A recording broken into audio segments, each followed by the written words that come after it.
میرا ایک رشتہ دار ہے، اس نے مجھے کچھ دیا، یعنی میرے اوپر خرچ کیا ایک موقع سے زیادہ دفعہ، اس نے کہا ہم ان کو اس پر خرچ کرتے ہیں، ایک دفعہ میرے منہ پر کہا کہ ہم آپ کی پرورش کرتے ہیں اور آپ ہمیں یہ کہتے ہیں، بہت تکلیف ہے، واللہ میرا کیا حکم ہے اس کے؟ اللہ اکبر۔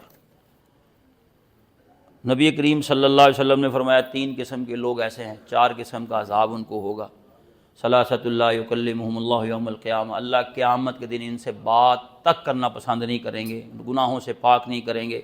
رحمت کی نظر سے دیکھیں گے ہی نہیں، دردناک عذاب ہوگا۔ صحابہ نے پوچھا اللہ کے رسول یہ لوگ تو برباد ہو گئے، کون ہیں؟ تو آپ صلی اللہ علیہ وسلم نے فرمایا المسبل والمنان، وہ بندہ جو اپنی شلوار نیچے لٹکاتا ہے، اور وہ بندہ جو کسی پر اگر احسان کرے پھر اس کو جتلاتا ہے۔ میں تو یہاں تک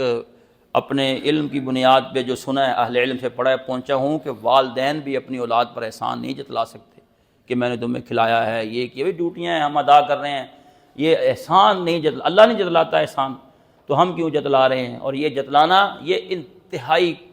کمینگی ہے اور بد اخلاقی کی انتہاؤں میں سے ایک انتہا ہے کہ کسی کو پہلے دے دیا پھر کہنا جی تسی ساڈے کام کردے ہوندے سی، تہاڈی امی ساڈے گھر کام کردی، تسی منڈی چوں گلیاں سڑیاں سبزیاں چوک کے کھاندے سی، تے یہ ہے تو وہ بھی کیا فضول باتیں، اور یہ واقعتاً یہ کمینگی بسا اوقات دیندار لوگوں میں بھی آ جاتی ہے۔